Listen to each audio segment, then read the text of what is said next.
Sem dúvidas, a região de Sinnoh é uma das regiões mais icônicas de toda a franquia Pokémon. Uma região que foi muito marcante desde os jogos e no anime Pokémon, mas ao mesmo tempo que ela foi muito icônica, ela também foi uma das piores gerações da franquia Pokémon. Mas antes de eu falar por que Pokémon Diamond e Pérola foi os piores jogos de toda a franquia Pokémon, eu vou precisar que você se inscreva aqui no canal, deixa aquele seu like para fortalecer a nação. Eu me chamo de Zito e você acha Pokémon Diamond e Pérola jogos legais? Deixa aqui nos comentários. Muito bem, muito bem, muito bem. Eu sei, tem muitas pessoas aqui que estão querendo que eu conheça Arceus mais cedo.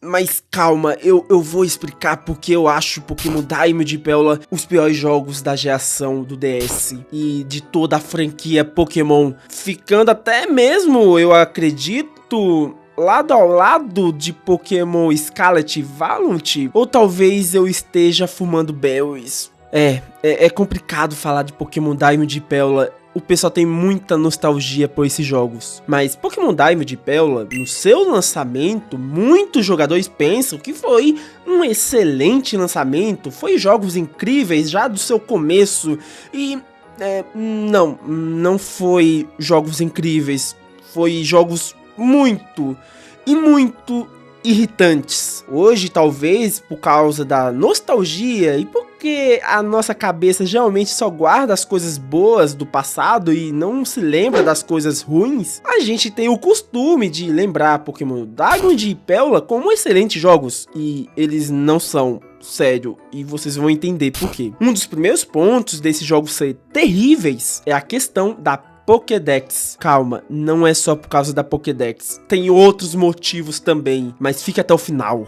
Um dos problemas mais críticos que tivemos em Pokémon Diamond e Pérola foi por causa da sua Pokédex regional. Pra quem jogou esses jogos na época, deve se lembrar que a Pokédex regional era muito, mas muito limitada, com apenas 150 Pokémon antes do pós-game. Bom, eu acredito que você deve ter ficado com dúvida, não é mesmo, jovem treinador? Mas eu vou explicar para vocês. Cada região tem a sua Pokédex, com determinados Pokémon. Esses Pokémon, a gente pode estar capturando eles durante o enredo da história principal do jogo, do game. Depois que o jogador termina o game, vence a Elite dos 4 e é campeão da Liga Pokémon, a gente tem acesso à National Dex, que a gente pode estar capturando qualquer Pokémon de qualquer época, de qualquer geração. Pois bem, falando isso, na época que Pokémon Diamond e Pérola foi lançado, a região só contava com apenas 150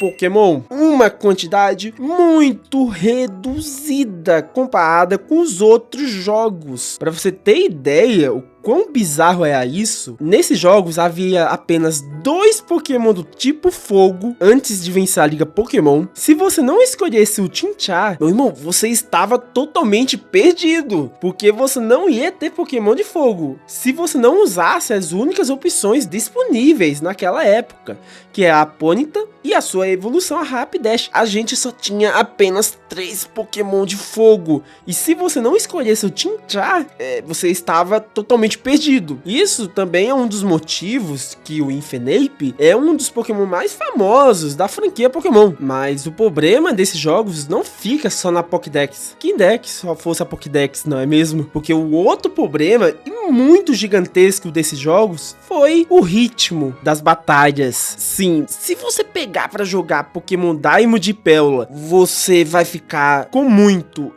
tédio, porque as batalhas é um ritmo muito lento. Um ritmo tão lento que você ficava com vontade de desligar o DS para não jogar esses jogos. As animações eram bem lentas. Os cálculos da batalha também demoravam bastante, mais do que o necessário, tornando também até mesmo os combates mais simples uma experiência bem arrastada. A cada turno, o jogo levava tempo demais para calcular os efeitos dos status. Além de batalhas bem arrastadas e muito lentas, também tínhamos um problema na questão da história do jogo. Estou falando da Equipe Galáctica.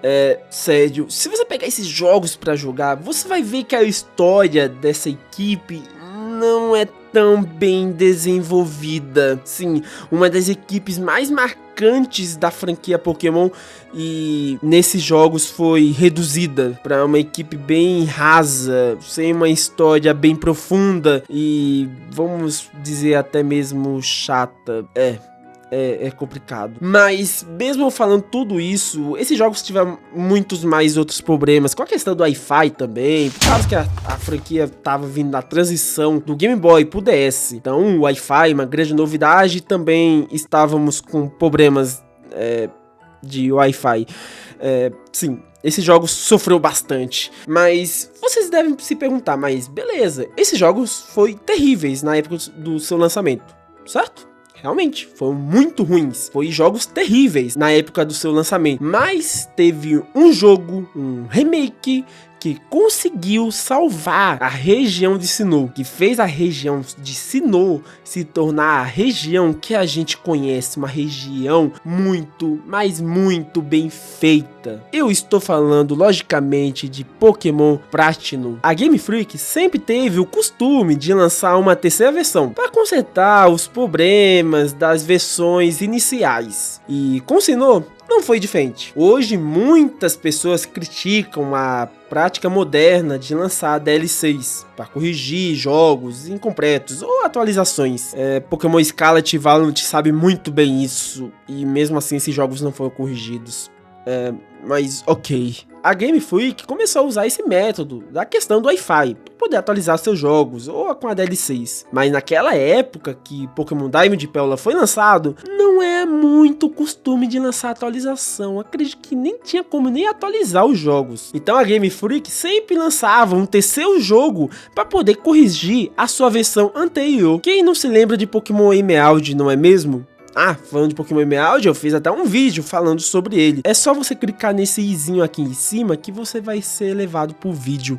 Assista, ficou muito bom o vídeo. E você vai entender mais essa prática da Game Freak. Pokémon Platinum veio para poder corrigir os problemas de Pokémon Diamond e Pérola, que, como já falei nesse vídeo, foi muitos problemas que esse jogo precisou corrigir. Sinnoh, hoje em dia, é só conhecida e reverenciada pelos fãs por causa desse game. Se não tivesse sido lançado Pokémon Platinum, eu não duvido que a região de Sinnoh seria hoje em dia a região mais odiada por todos. Como o primeiro problema que eu falei de Pokémon Diamond e Pérola foi a Pokédex, Pokémon Platinum, ele veio para corrigir a Pokédex também. Como eu já citei nesse vídeo, a Pokédex de Pokémon Diamond e Pérola, que veio muito reduzida e só tínhamos apenas 2 Pokémon de tipo fogo, Pokémon Platinum veio para corrigir essa falha, com uma expansão da Pokédex para 210.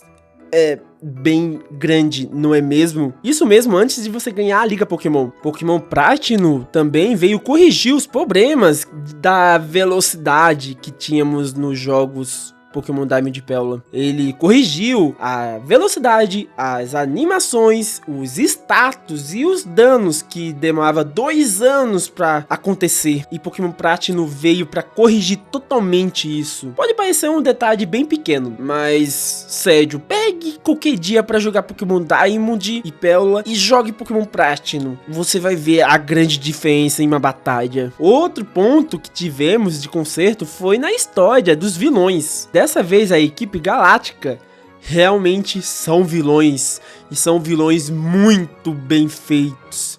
A história foi até mesmo pro mundo reverso, que, vamos combinar, esse mundo reverso é muito marcante. Trazendo também Giratina, um dos Pokémon mais legais de todos. Pokémon Platinum corrigiu todos os problemas que tínhamos em Pokémon Diamond e Pérola, deixando assim a região de Sinnoh, a região que a gente conhece, uma região tão amada pelos fãs Pokémon. Bom, no final de tudo, a região de Sinnoh, que foi na época considerada a pior geração de Pokémon, se tornou uma das melhores e queridas regiões da franquia Pokémon. E tudo isso graças à existência deste jogo, Pokémon Pratino.